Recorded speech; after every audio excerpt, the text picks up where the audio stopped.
In the quaint town of Portsmouth, nestled in the heart of New Hampshire, lived a seemingly ordinary couple whose lives were about to be intertwined with a mystery that would captivate the world's imagination. Betty and Barney Hill, known locally for their unassuming professions, she a dedicated social worker with a degree from the University of New Hampshire, and he a diligent postal worker, led a quiet life in their picturesque town.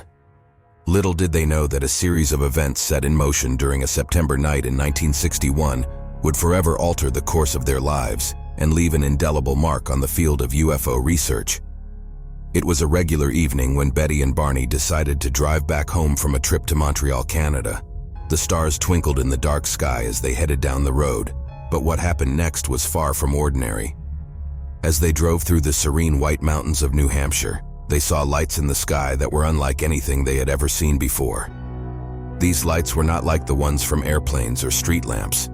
No, these lights seemed to come closer, as if they were moving towards them. It was as if the night itself held a secret, and Betty and Barney were about to uncover it. The lights danced in the sky, capturing their attention and curiosity. As the lights came nearer, Betty and Barney couldn't believe their eyes. These were not ordinary lights. They were something extraordinary. The lights turned into a bright glow that surrounded them, and within that glow, they saw something that sent chills down their spines: humanoid figures. These figures were like nothing they had ever seen, not from this world. Betty and Barney watched in astonishment as these figures appeared in the glow. Their hearts raced, and their minds were filled with questions. What were these beings? Where did they come from? It was a moment that defied explanation, a moment that would forever stay with them. According to their account, the couple stopped and came out of the car. Barney, carrying his pistol in his pocket, stepped away from the vehicle and moved closer to the object. Using the binoculars, Barney claimed to have seen 8 to 11 humanoid figures, who were peering out of the craft's windows, seeming to look at him. In unison, all but one figure moved to what appeared to be a panel on the rear wall of the hallway that encircled the front portion of the craft. The one remaining figure continued to look at Barney and communicated a message telling him to stay where you are and keep looking. Barney had a recollection of observing the humanoid forms wearing glossy black uniforms and black caps. Red lights on what appeared to be bat-wing fins began to telescope out of the sides of the craft, and a long structure descended from the bottom of the craft.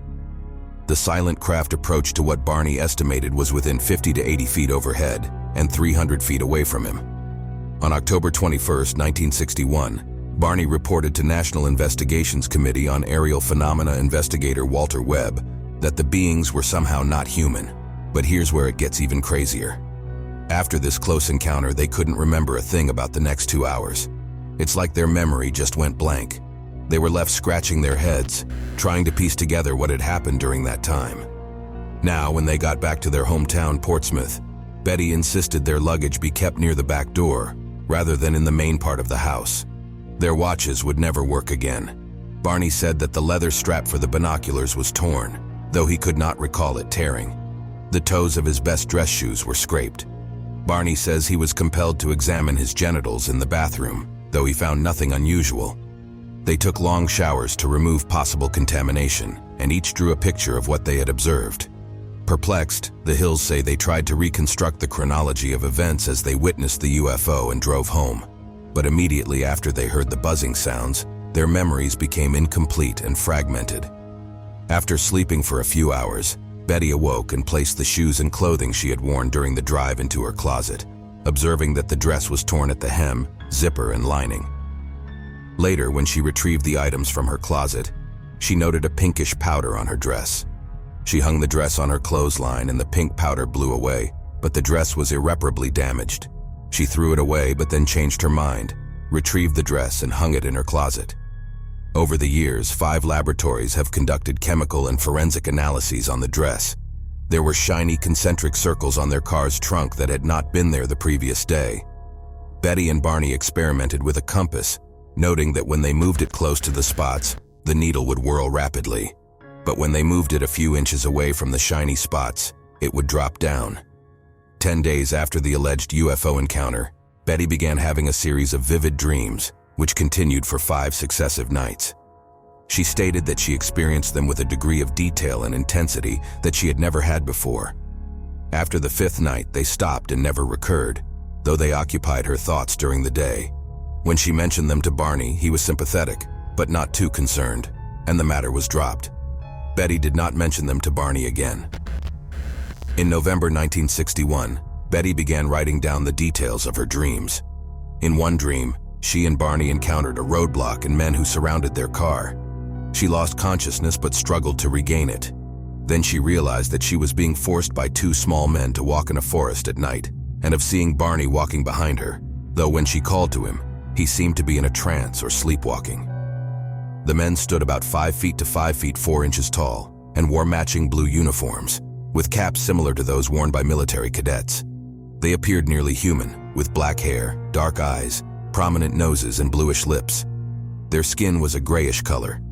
She and Barney were taken to their car, where the leader suggested that they wait to watch the craft's departure.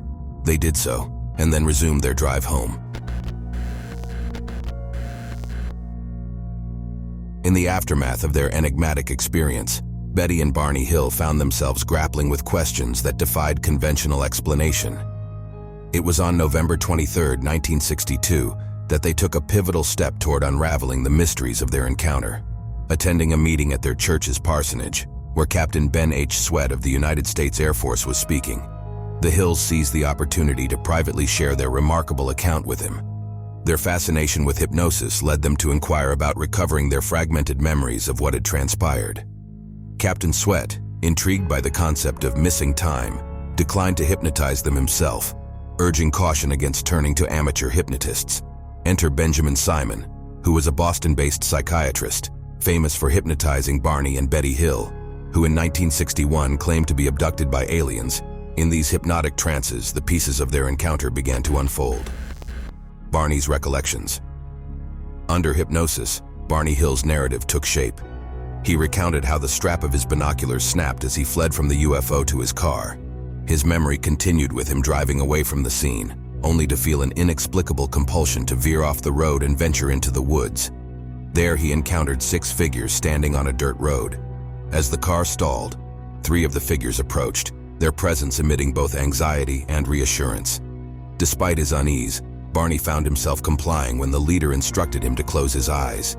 He described a sensation of pressure, as if the eyes of these beings had pressed into his own. The beings that Barney encountered bore a striking resemblance to those described by Betty during her hypnotic session. These creatures held a mesmerizing power over Barney, their gaze instilling both terror and fascination. The hypnotic regression revealed Barney's words, "Oh, those eyes, they're there in my brain." As he described their proximity and intensity, he vividly conveyed, "All I see are these eyes, pressing against my eyes."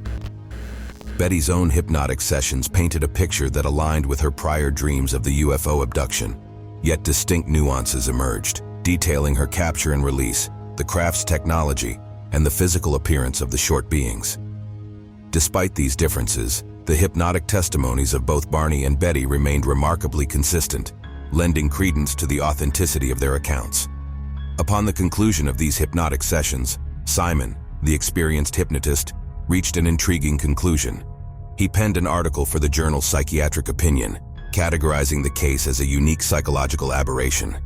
His insights provided a glimpse into the complex interplay of memory, perception, and extraordinary experiences. We were taken on board, and we were told to relax, no harm was going to come to us, and we did. And they did some testing of both Barney and me. In a somber turn of events, the year 1969 witnessed the passing of Barney Hill, leaving behind a legacy that was intertwined with the shroud of mystery and wonder that had enveloped his life. A cerebral hemorrhage, a sudden and unforeseen ailment, claimed his presence from this world, leaving those who had been captivated by his and Betty's tale with a profound sense of loss. His departure marked the end of a chapter, yet it also ensured that his name would forever be etched in the mysteries of unexplained occurrences. Betty Hill, resilient and unwavering, continued to carry the torch of their shared experience, embracing her role as a voice in the intriguing and often enigmatic realm of UFO research. With a dedication that mirrored her commitment to her social work, Betty lent her insights and perspective to a community that hung onto her every word. Her unwavering belief in the validity of their encounter served as a source of inspiration for those who sought answers beyond the boundaries of conventional understanding. Betty Hill's enduring presence within the UFO community remained a bridge between the extraordinary and the everyday. Her journey, intertwined with Barney's, embodied human curiosity and the pursuit of truth. Her passing in 2004 marked the closing of a chapter after her death from cancer, having never remarried. The story of Betty and Barney Hill remains an intriguing puzzle that spans time. In an age of great scientific progress and space exploration, their account reminds us that the universe holds endless mysteries.